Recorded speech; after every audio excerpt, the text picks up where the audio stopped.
Times in Pakistan के साथ इस वक्त मौजूद हूँ डॉक्टर नदीम सिद्दीकी के साथ। आइए चलते हैं, इनसे बात करते हैं सालगिरह के हवाले से, स्पेशली डॉक्टर नदीम का, कि जिन्होंने इतनी प्यारी सेलिब्रेशन की और सरप्राइज़ दिया। मैं तो बड़ा ऐसा थी कि सतार सर का भी, कि इन्होंने केक लेकर आए और इन्होंने सेलिब्रेशन का एक इंतज़ाम किया और मुझे बुलाया और सेलिब्रेट की। एक टीम का यही हिस्सा होता है कि हम सारे मिल के जुल के काम करते हैं। देन बहुत अच्छा लगा सरप्राइजिंग का। Specially thank you so much sir कि आपने मेरी बर्थडे को 4 चांद लगा दिए। Thank you so much.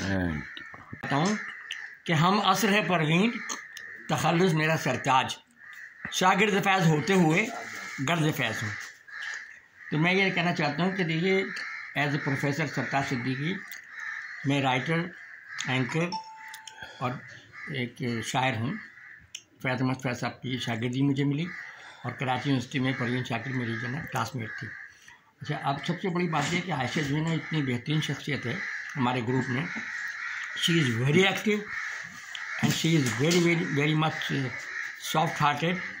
बहुत हमदर्द हैं, लोगों के मसाइल में उनको साथ देती हैं, उनके मुतालिक जो है कोशिश करती हैं कि उनकी भलाई हो सके।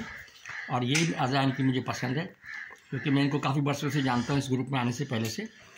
इनकी जो क्वालिटी है, इसकी वजह से तो इनको ज़ाहिर मैंने हमेशा याद रखा। और अभी के कुछ दिनों पहले ये बात चल रही थी इनकी सालगिरह की, तो अल्लाह का शुक्र है कि बहुत अच्छा, बहुत को भी इसका इंतज़ाम हो गया और तमाम